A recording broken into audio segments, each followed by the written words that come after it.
Bia Kamal ka no online TV channel men yam de raner mala we kaya ko shashang me shajel nang an wale shanka wel ka pai diech ron kina dara widi jandang ro widi diech banatin kon lat ko den tema ka jan gwas me banakeling lertin kon tin gorliang re doaran kon shalken wari riktin kon to tema banakeling ka jan gwas me mi jira me jedit ka Noor online TV channel gor jen wo jender subscribe kadi notification be alert je twain komite ka ler mi shibre de shamala shubeke bana jo me bana jeling ka do badan en chetwo ka je ke rektin kon lat karo men yam gwata me breaking news roñ mi chala dan go chikor chetwo kan tama chikor dundo cha ne kon rewi ka fan gak cha ka buk karen yala nyok wan temaren yal jabongni re dwaran ka fan gak mngai kon manan le rode law kirma yadit ke kuma SSPDF kuma jani kene ne titi di shalke tatine wa ken chirin mat wa chikaren yal mo chikane jakchire mngai kone ken yam kan konure ne maka ne ka gwade yam ken korkana to ka fan gak te ka michi to gane meji to gane ala deini kirma yadit ke ponde kirma yadit pol nang kana chol ton balok kana official ken kan jang ko ken la politician ken ane chicken match kana day ka drone chicken ga jak kare yir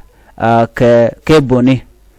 ken bondo to chicken ga no e ji humanitarian jak kweno nang ga jaka malakal ala foine ken bondo to kan dial chiga tiang ka day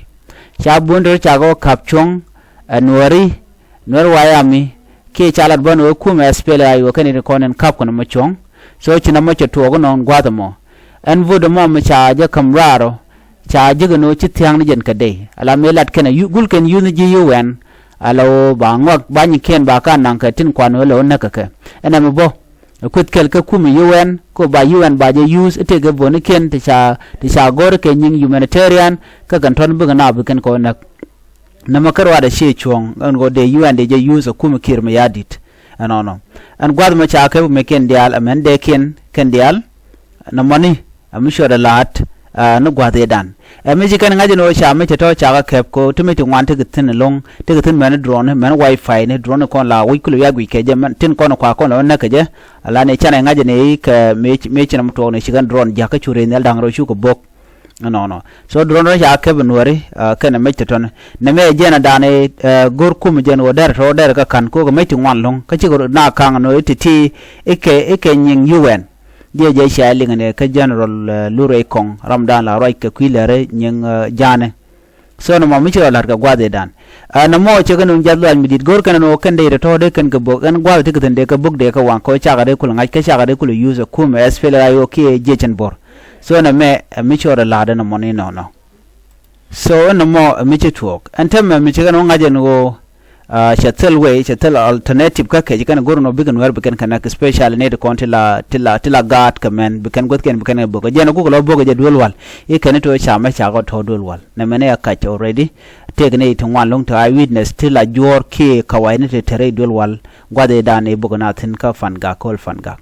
an walla mi ci tuwa ne shi ka bok antama kwala kuje no ngum shora lad bat ci ka kon bok re do aran ka fangak kwala kunye ni fangak ki ol fangak ala do shi kor ci tuwa tana tongmi duno shi kor kan kunal bokone ko tela do mo dong de na nyin ka je kanal na me jo me de yelin komandan le roda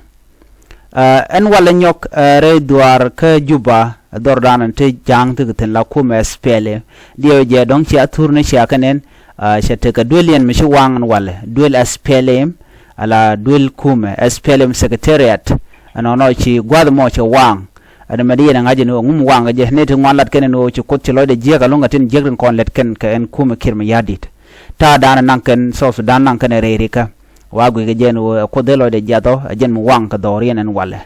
no ne me mi chi ora la re wiki juba dio ne turun ken biaga jek okay me te ka tamba no yegan turun ken biaga la guchu medien gwad me le dande ko ling arige te pane chi tuokre wi ke juba cha do nuer dang diech cha ka bar no ken cha ka bar re wi ke juba ke chram kel che liure dien ka do brane chalat ke je kan wa ka je wa kura ka peace tournament melat ke jima yom kanti ka do brana chalat ke je wa ngwa mo waye buluk field yo je jen gwa to rek tin gwa dan ngar ke kur tin la kur ngar ke je pan wa chu ni jana dangro chi chu ben ngwa mo chi ken me chu ken yu tong kan de ko la ngar no ka chu ken de chu ken ka bar du no ram khere dien ken de to wa jaram dan chu te nien cheliu dio jadi en tur dien en bo online jatin cha je post ne thong wan so na me re gan dan chi to ka juba men de ko no kula laro dan jen ne kon te juba gwa mi mite kering mo tograr re wi ke juba chwa jo ge jen o e re ne ko ne tarar ku jemi jen the same jang tin yin na ka kantis ne nuari akan the same jang tin kel ka kare wi ke juba mien nyin kulen ga yale de no bi jang ye pel please ngai jen o nang yeru dun karek ne re kon na ka kon ke jang tin ko ne tin kel ka gwa dan ti yedno ne jade kana shikan wari kan ga de wonna kare wi ke juba jen the same thing that will happen in the future mi che goro gwan o bi atin ko lar ko rin bi ka guch ngar kun to palake geder ni kun to palake ko be jang bo ya jena be yonak changan tam dong ken yen bo shi dong che sha buk bok he bom okay so na mene jazwal mi long ano bi jang bi agu jeno ke jimara dun bi yen yang are dien ke janone ano tel security murung dumuni security murung magang ye der shwamo gwapa jang rawoti be kedi ne la de ni ko kedi ne SSPDF kan kete ko ne chalat de ne SSPDF ko ndang ro be ke kujendien agum makan kan no neten kontin gangaya kon kure la toge dung mal ka bat chia do ko mi la jene to tote ga nyang mal lat yet ngar yene ka ko na ka milu ka da wi tong me so na me jen ler be jada na ci tok cha ne dang die cha mu ka bot karam kel mi te ne re den lo tine ngwan wat ka re dul wal mite mi chol nyok tin ka ta da na chine to te ga jere dul wal be ne no nyeko gwaden be du no te tie karik den kon de kon ka linga jen gwasme ani bana leher ko ken bana ga nyol linga gwaden be chuje pero jeno jin be subscribe ko bi notification be al je twan ko bler tv kan chamala ku ji gwas dan pay ko brech biateman